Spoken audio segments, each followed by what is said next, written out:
Have you ever wondered how a civilization could rise from a nomadic tribe to one of the most powerful empires in history? Let's delve into the captivating story of the Aztec civilization. Originating as a tribe in northern Mexico, the Aztecs embarked on a long journey towards the south, guided by their god Huitzilopochtli. Their journey culminated in what is now Mexico City, where they founded their capital, Tenochtitlan, around the year 1325. This city, built on an island in Lake Texcoco, would become a marvel of engineering, with canals, causeways, and majestic temples that rivaled any in the world. The Aztecs, in a relatively short span of time, transformed from wanderers to master architects, warriors, and statesmen. Their society was marked by remarkable advancements in agriculture, art, and astronomy, demonstrating an intellectual curiosity and prowess that was truly ahead of their time. From humble beginnings, the Aztecs carved out their own destiny and crafted an empire that would leave an indelible mark on history.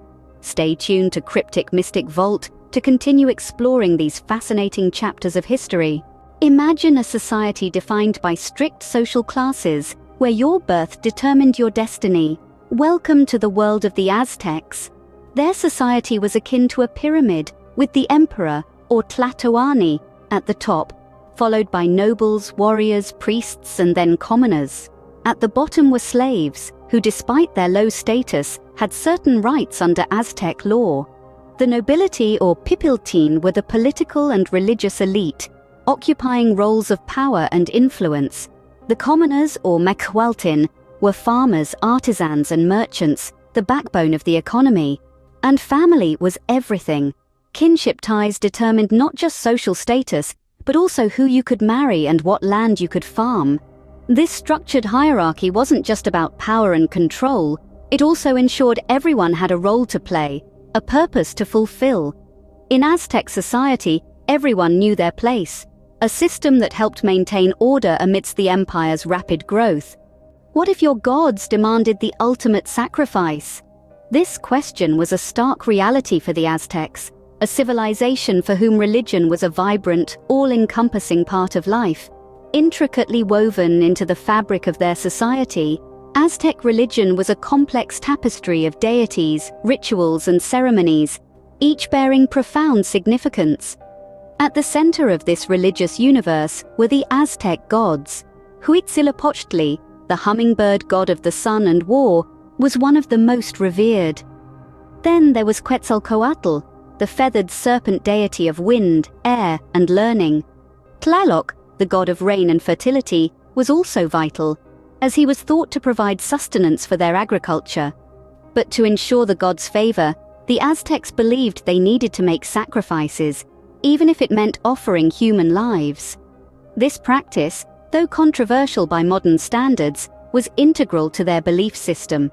The Aztecs considered it a sacred duty, a way to repay the gods who sacrificed themselves to create the world and the sun.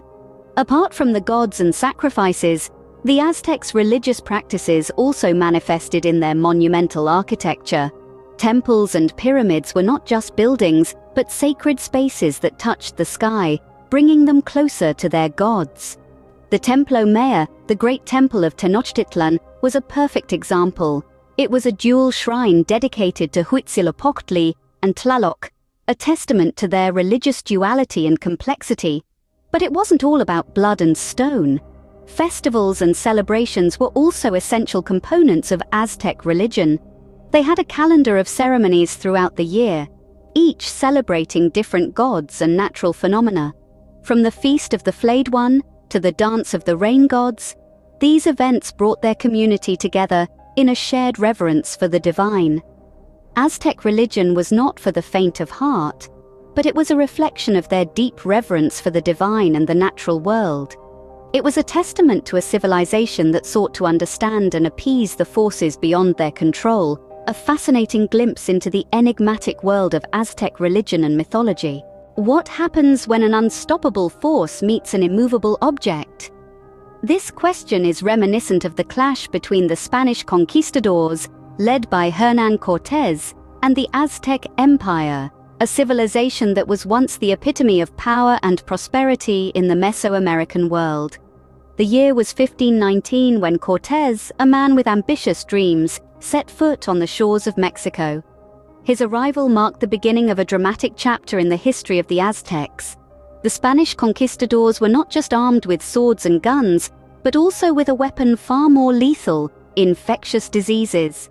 Smallpox, measles, and other European diseases swept across the Aztec lands, decimating the population who had no immunity against these foreign pathogens. But it wasn't just disease that spelled disaster for the Aztecs. The Spanish, in their quest for gold and glory, formed alliances with native tribes who were discontented with Aztec rule. These alliances proved critical in dismantling the Aztec Empire. The Tlaxcalans, for instance, became key allies of the Spanish, providing them with warriors and logistical support in their campaigns against the Aztecs. Another factor that played a significant role in the fall of the Aztecs was the technological edge of the Spanish. Their steel weapons, war horses, and firearms were far superior to the obsidian blades and wooden shields of the Aztecs. Despite their bravery and tactical prowess, the Aztecs were simply outmatched on the battlefield. But let's not forget the psychological warfare that Cortés and his men employed. They strategically exploited the Aztecs' own beliefs and superstitions. Cortés, with his pale skin and bearded face, was mistaken for the feathered serpent god Quetzalcoatl, who was prophesied to return from the east. This misinterpretation initially gave Cortés a degree of protection and allowed him to maneuver within the Aztec world. The Aztec Empire, once a beacon of power and prosperity, met its end not with a whisper, but with a bang. The arrival of the conquistadors was a cataclysmic event that forever changed the course of Aztec history, leaving us with a legacy that continues to captivate and perplex us to this day. Can the echoes of a fallen empire still be heard today? Indeed, the Aztec civilization, despite its downfall, continues to reverberate in the present.